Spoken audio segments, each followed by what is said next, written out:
Everyone, Johar. তো আজকের হচ্ছে 9 আগস্ট। তোমাদেরকে আমি বলেছিলাম 9 আগস্টের ব্লগ আমি খুব তাড়াতাড়ি দিতে চলেছি।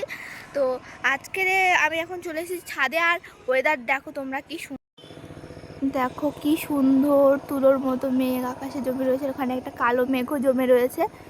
এদিকে আবার ফ্রেশ কিন্তু রোদ দিচ্ছে খুব জোরে। তো বৃষ্টি আসতেও পারে আর নাও আসতে পারে, ঠিক ঠিকানা।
ও র্যালি তো হয়ে গেছে, আর এখন কিন্তু আমরা যেখানটা অনুষ্ঠান হবে সেখানে চলে এসেছি। আর এখানে কিন্তু নানান রকমের স্টল বসেছিল, যেগুলো তোমরা আগের বছরের ব্লগে আমার দেখতে পাবে।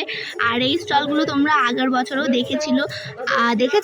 আর দেখো এইখানটায় হচ্ছে আমার ছবি ব্যানারে দেওয়া হয়েছে। আর এবছরে কিন্তু নতুন একটা স্টল হয়েছিল, যেটা হচ্ছে খাবার আর হাতের কাজের, যেটা একটা দাদা হাতের কাজের জিনিসগুলো এখানটায় তুলে ধরেছিল। অ্যান্ড খাবার, আমাদের যে আদিবাসীদের খাবার দাবার হয় সেগুলোই কিন্তু এখানে রান্না করে এনে আর স্টল বসানো হয়েছিল। তো চলো এবার অনুষ্ঠানটার দিকে ফোকাস করা যাক। তো এখন হবে আমাদের একটা উদ্বোধনী সঙ্গীত, একটা বোন করছে। তো চলো সেটা তোমাদের সঙ্গে দেখাই।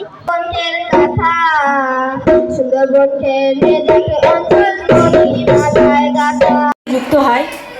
আর দাদা দিদি মানে যে হানিকে যে পুষ্টি বাগান এক কাঠি জায়গায় যা তারা আদিবাসী রাই হাঁস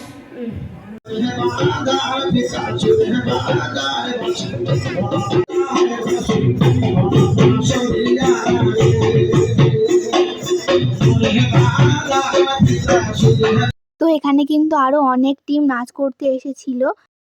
তো বাড়ি এসে এখন কিন্তু শাড়ি চেঞ্জ করে নিয়েছে, আর এখনও কিন্তু চুল বাগেরা কানের কোনো কিছুই কিন্তু খোলা হয়নি। তো চলো আজকের ব্লগটা এই পর্যন্ত রাখছি।